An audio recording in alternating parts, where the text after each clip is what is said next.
Hey you guys, and welcome back to FX Express Trends. My name is Jadie. Today I'm going to be doing a very chill video. I just wanted to do a kind of little vlog thing and talk about some of my dream cosplays. Now there's so many people that there's so many wonderful fictional people that I do want to cosplay, but as of right now I'm only going to be listing 5 of those possibilities. So I've kind of been putting this video on hold for a while because there's some cosplays that I'm like, that would be like a cool surprise to be like, hey, look at what I did this time.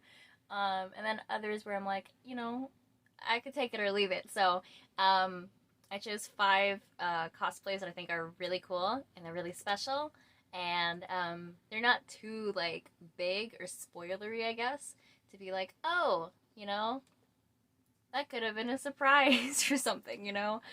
Honestly, with cosplay, I just want to have fun with what I'm doing and take the time to actually, you know, enjoy myself as I'm creating it or running around in it. So today I present to you guys 5 cosplays that I hope to do someday. Before I forget, these are not in any particular order. I just whatever came to mind first is how I kind of wrote these down in the list I have made. So yeah. The first dream cosplay that I'm going to be talking to you guys about is Ciel Phantomhive from Black Butler. Now, Black Butler was my very first anime. Now, I feel like the first anime that I've actually seen is Pokemon, like many people, but something that I actually knew was anime and considered to be my first is Black Butler. So obviously I'm going to say that is my first anime.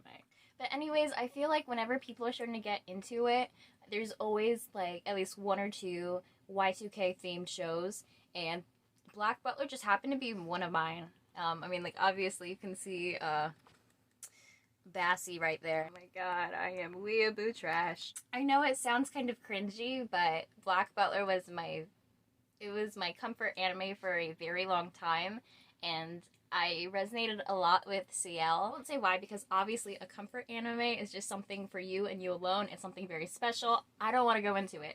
Not now. I'm not sure which outfit I should cosplay of Ciel's, but he has so many amazing Victorian pieces, and they're all so stunning that I don't know which one I should go for, honestly. But I'm down for any. I don't really care which one it is at this point. I just want to be Ciel.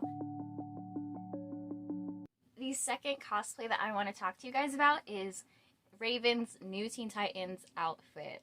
For those who've been around for a while, y'all know I love me some Raven. To me, she's the most relatable comfort character that I have at the moment. Obviously, you know, I love me some Teen Titans. I love me some Mama Ray Ray. She's just the best. I'm specifically picking the new Teen Titans version of Raven. It kind of meshes together my love for Teen Titans and 80s pop culture together. This is something that I would most likely get commissioned because I suck at sewing.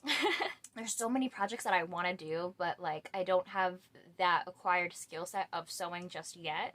So maybe one day I can you know, better educate myself on sewing, or I could just save up and get something commissioned. But yeah, this is definitely one of those projects that I'm gonna hold off on for a while until I can get my stuff together. It's all or nothing. It has to be perfect. It's everything to me. So that's one of my top tier cosplay dream things to do. So hopefully I can get it done one day. But as of right now, I still feel like a noob with cosplay. I still feel very new to cosplay because I use a lot of my already existing clothing pieces to put together new outfits for these characters. Or I'll specifically buy certain pieces that look really well done from other cosplayers. So yeah, I'm gonna continue just dreaming about this one. We're gonna hold off, but yeah. Mama Ray Ray, I love my waifu. The third character on this list is Edna from Tales of Zestiria. I have not talked about my love for this game at all, I think, on this channel. And it's funny because I really love a good JRPG or RPGs in general.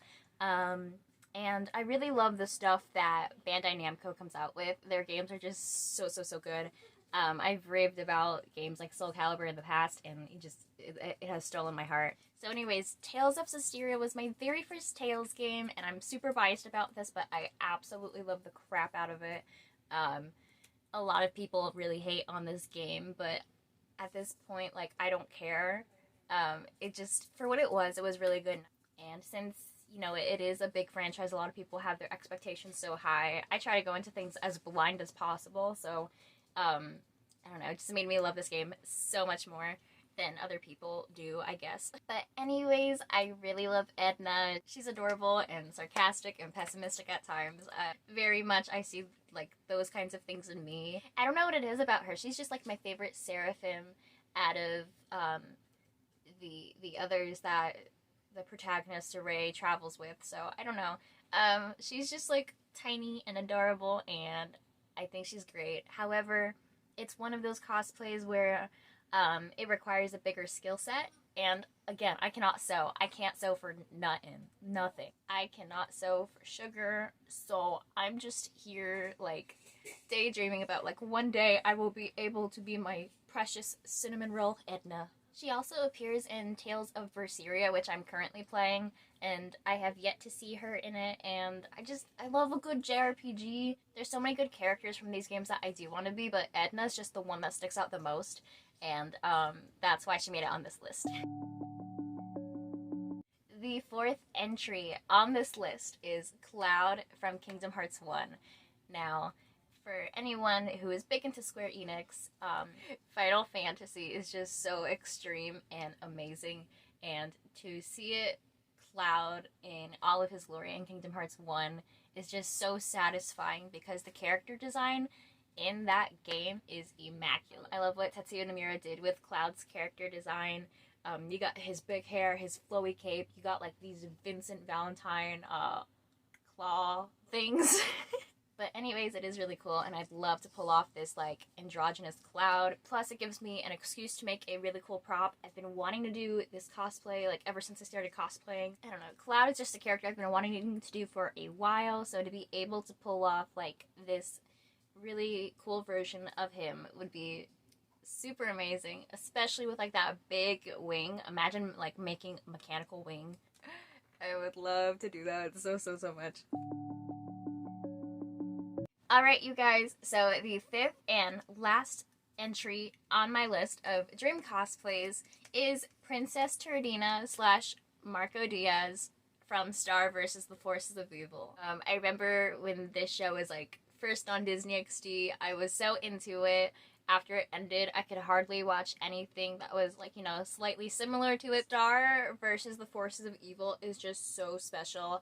I really love this show. It was awesome. It was silly. It was very, like, magical girl energy, and I absolutely live for that kind of stuff.